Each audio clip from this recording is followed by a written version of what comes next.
In this town, love meant everything, until it meant murder.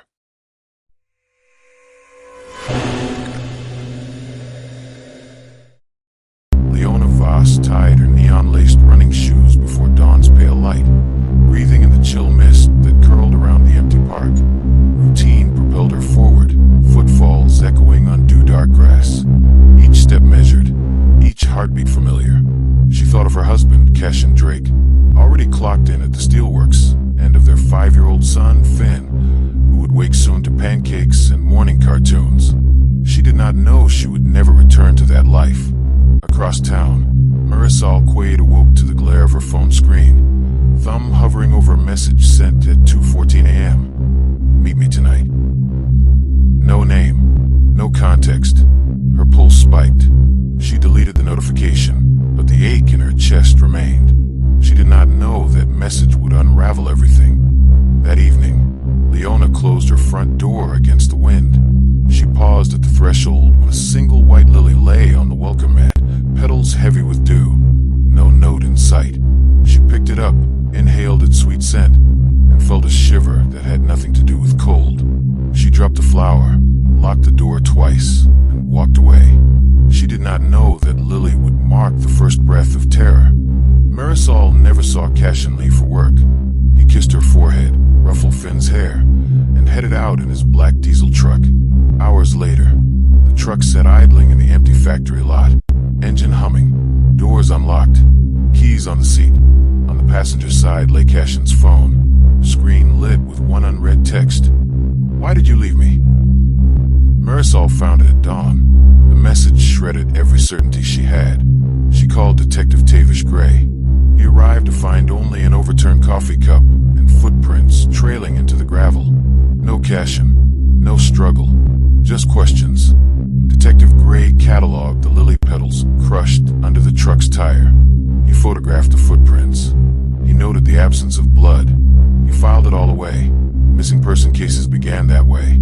Small details, quiet clues, before they exploded.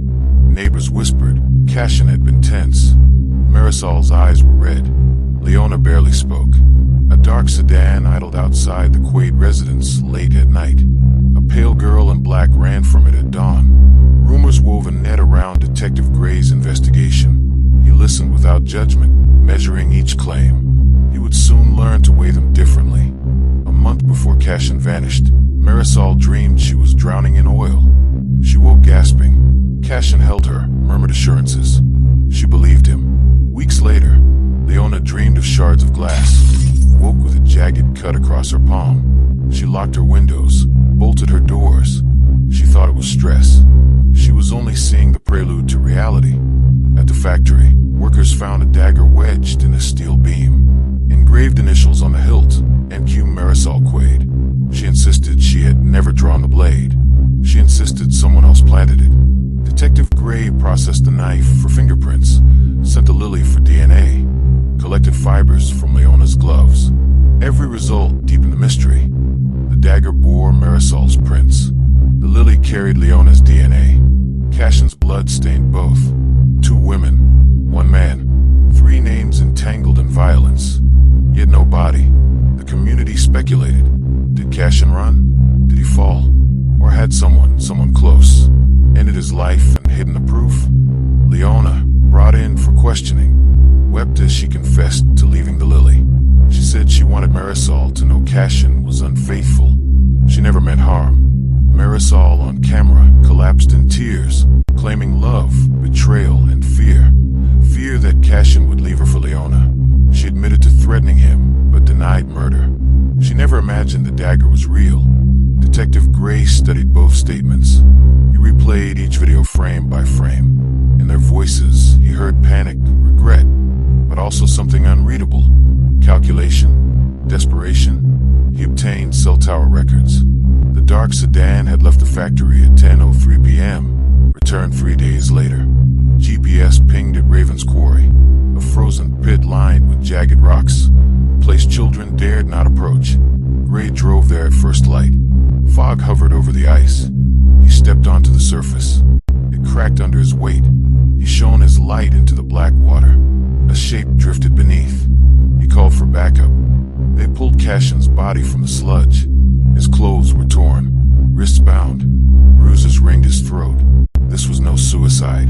It was murder staged to look like disappearance. Detective Gray photographed the scene, noted the precision of the bindings. Someone wanted to send a message, but whose? Leona's prints were on the lily, Marisol's on the dagger, yet neither matched the final act. Both women had motive, both had opportunity, both loved Cassian, both feared losing him, both lied, both cried, but the killer was neither.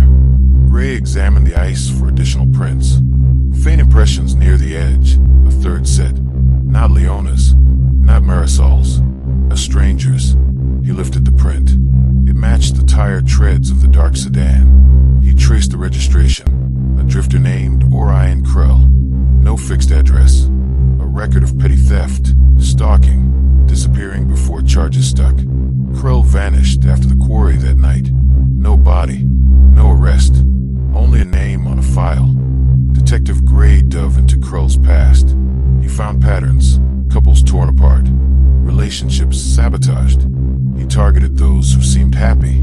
He watched from shadows, whispering lies, planting seeds of doubt. He orchestrated chaos, then withdrew, savoring the fallout. Cassian, Marisol, Leona, perfect prey. He needed no weapon. He needed only their fears. The lily, the dagger, the messages.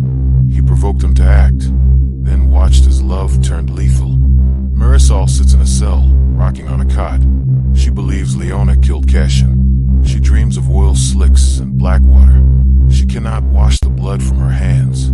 Leona sits alone under a flickering light.